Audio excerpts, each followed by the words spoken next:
ہر جگہ پر نچلے رینک کے فوجی اور جوان عموماً بہت محدود سوچ رکھتے ہیں، اور پھر جب ADOS سے ملنے والا کاروباری شخص ایسے رینکس میں بے تکلفی سے بیٹھ جائے تو وہ خاصے مؤدب ہو جاتے ہیں۔ انہوں نے پہلے تو میرا مہمان بننے سے انکار کیا، لیکن جب میں نے بے تکلفی سے انہیں یار یار کہنا شروع کیا تو ان کی جھجک ختم ہو گئی اور خاصا دوستانہ ماحول پیدا ہو گیا، اور تھوڑی ہی دیر میں نوبت یہاں تک پہنچ گئی کہ وہ میرے ساتھ ہنسی مذاق کرنے لگے۔ میں نے نہایت ہوشیاری سے گفتگو کا رخ اپنے چائے کے کاروبار اور پھر سابقہ مشرقی پاکستان سے چائے بھارت میں اسمگل ہونے کی طرف پھیرا۔ میں نے انہیں کہا کہ مجھے یہ سمجھ نہیں آتا کہ ہماری فوج نے پاکستانی فوج سے ڈھاکہ میں ہتھیار کیوں ڈلوائے۔ اس سے تو بہتر تھا کہ پورے مشرقی پاکستان پر ہی قبضہ کر لیتے، کم از کم اکھنڈ بھارت کا آدھا خواب تو سچ ہو جاتا اور پھر ہمارے دیش کی سرحدوں میں بھی وسعت آ جاتی۔ اس کی بجائے آپ 90,000 پاکستانی فوجیوں کو قیدی بنا کر لے آئے۔ اب پتہ نہیں پاکستان انہیں واپس لے گا بھی یا نہیں۔ اب تو وہ ہم پر محض خوراک وغیرہ کا بوجھ بن کر رہ گئے ہیں۔ وہ سب ہنسنے لگے۔ ان میں سے ایک ذرا سمجھدار دکھائی دیتا تھا۔ وہ بولا، صاحب ہم نقصان میں ہرگز نہیں بلکہ بہت فائدے میں ہیں۔ 90,000 پاکستانی فوجی ہماری قید میں ہیں۔ اس شکست سے باقی ماندہ مغربی پاکستان کی کمر ٹوٹ چکی ہے، اور اب ہم آپ کو بہت جلد دکھائیں گے کہ یہ بچا کچا پاکستان بھی ہمارے قبضے میں آ جائے گا۔ میں اجنالے کا رہنے والا ہوں اور 9 سال سے ٹینک ریجمنٹ میں ہوں۔ ہم شرنارتی ہیں اور پشاور کے رہنے والے ہیں۔ میرے سورگ باسی پتا جی بھی فوجی تھے اور 65 کی جنگ میں امر ہو گئے۔ وہ کہا کرتے تھے کہ پوربی پاکستان کے مقابلے میں پچھمی پاکستان کو فتح کرنا آسان ہے، اس لیے کہ پچھمی پاکستان کے ساتھ افغانستان ہمارا دوست ہے۔ آدھے سے زیادہ کشمیر پر ہمارا قبضہ ہے، جہاں ہم بلندی پر ہیں۔ ہم نے اسی مقصد کے حصول کے لیے 65 میں بھی پچھمی پاکستان میں جنگ لڑی تھی، یہ سوچ کے کہ اٹک تک افغانستان آگے بڑھ کر قبضہ کر لے گا اور اپنے بارڈر سے آگے بڑھ کر ہم گجرانوالہ تک کا علاقہ فتح کر لیں گے۔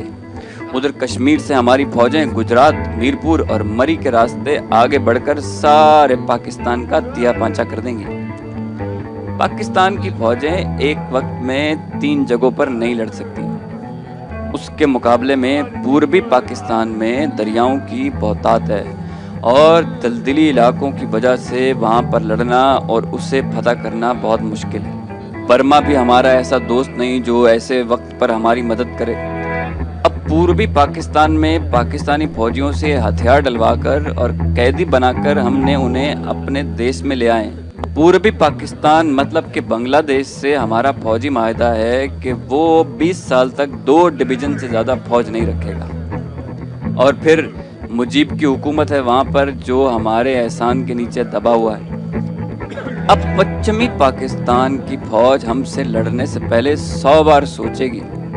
ان کے 90,000 مسلح فوجی ہم پہلے ہی ہماری قید میں۔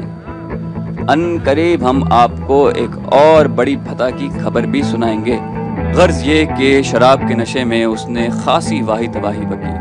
بات چونکہ اب جنگ کی طرف آ چکی تھی تو میں نے پوچھا کہ مشرقی پاکستان کو تمہارے سورگواسی پتا جی کے کہنے کے مطابق فتح کرنا مشکل تھا، تو تم نے اتنی آسانی سے کیسے فتح کر لیا؟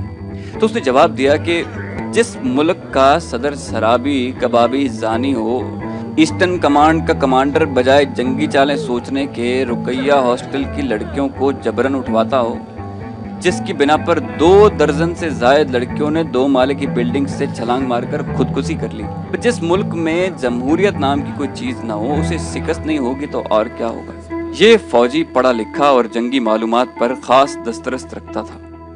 میں نے اس کی گفتگو کی بڑی تعریف کی۔ نشے میں ہونے کی وجہ سے اور ایک سویلین سے اپنی تعریف سن کر وہ کچھ اور ہی پھول گیا اور کہنے لگا، ہماری سرکار غیر ملکوں سے جو اسلحہ لیتی ہے وہ خوب چھان پھٹک کر لیتی ہے اور اپنے مقصد مطلب اکھنڈ بھارت کے حصول کو کارآمد سمجھ کر ہی لیتی ہے۔ روس ہمارا سچا دوست، جنگ سے عین پہلے اس نے ہمارے ساتھ دفاعی معاہدہ کیا۔ UNO میں کشمیر کے مسئلے کو اس نے ہمیشہ ویٹو کیا۔ 1962 میں چین کے ساتھ جنگ محض ہماری ایک چال تھی، وہ اس لیے کہ ہمیں امریکی اسلحہ مفت میں مل سکے۔ روس سے دوستی کے باوجود ہم نے صرف اسی ایک ملک سے اپنے ہتھیاروں کے لیے اس پر بھروسہ نہیں کیا، بلکہ ہم نے برطانیہ، فرانس، پولینڈ، یوگوسلاویہ سے بھی ہتھیار لیے۔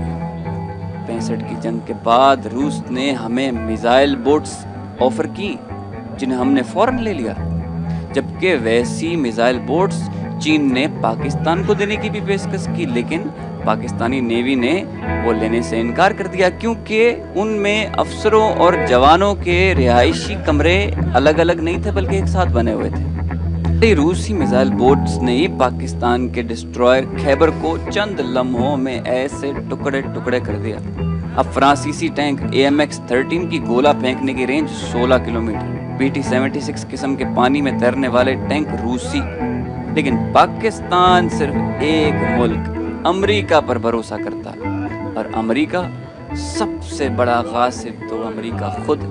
ریڈ انڈینز کے ملک پر یورپ کی قوموں نے قبضہ کیا اور پھر خانہ جنگی کے بعد ریاستوں میں بیٹھ کر حکومت کر رہے ہیں، اور ریڈ انڈینز کو صرف پریزرویشن کے لیے محدود کر دیا۔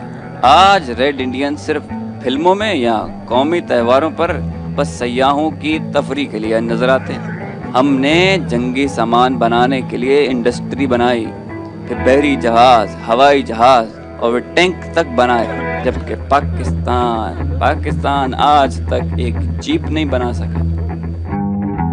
اس کی یہ باتیں خنجروں کی طرح میرے سینے میں پیوست ہو رہی تھیں، لیکن میں خاموش تھا۔ وہ تو کامیابی اور شراب کے نشے میں بول رہا تھا، اور مجھے یوں محسوس ہو رہا تھا جیسے وہ مجھے آئینہ دکھا رہا ہو۔ ہم بھی وہی ہیں، دشمن بھی وہی ہے، اور اس کے عزائم بھی وہی۔ پرتھوی اور اگنی میزائل اس کے جارحانہ عزائم کی عکاسی کرتے ہیں۔ یہ تو رب ذوالجلال والاکرام کی ذات پاک ہے جس نے اس آدھے بچے کچے پاکستان کو بھی اپنی پناہ میں لیے رکھا ہے، ورنہ ہم نے تو اپنی تباہی میں کوئی کسر نہیں چھوڑی۔ ہم احسان مند ہیں ڈاکٹر عبدالقدیر خان کی، اور میں انہیں دعائیں دیتا ہوں جس نے وطن کی محبت میں اپنی انتھک محنت اور خوف کی پرواہ کیے بغیر اربوں ڈالر کی پیشکش کو مسترد کر کے پاکستان کو ایٹامک پاور بنایا، ورنہ بھارت تو 1974 میں ہی پاکستان کی سرحدوں کے قریب ایٹمی دھماکہ کر چکا تھا۔ ہمارے نیوکلیر پاور بننے کی وجہ سے ہی بھارت تل ملا رہا ہے، ورنہ وہ پاکستان کو بھی بہت سال پہلے بنگلہ دیش کی طرح نوالا سمجھ کر ہڑپ چکا ہوتا۔ بے وقوف دوست سے ایک عقل مند دشمن بہت بہتر ہے۔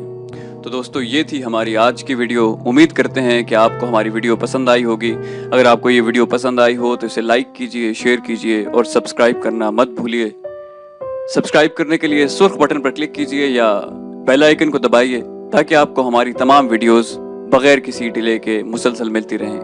اپنا بہت خیال رکھیے گا۔ اللہ حافظ۔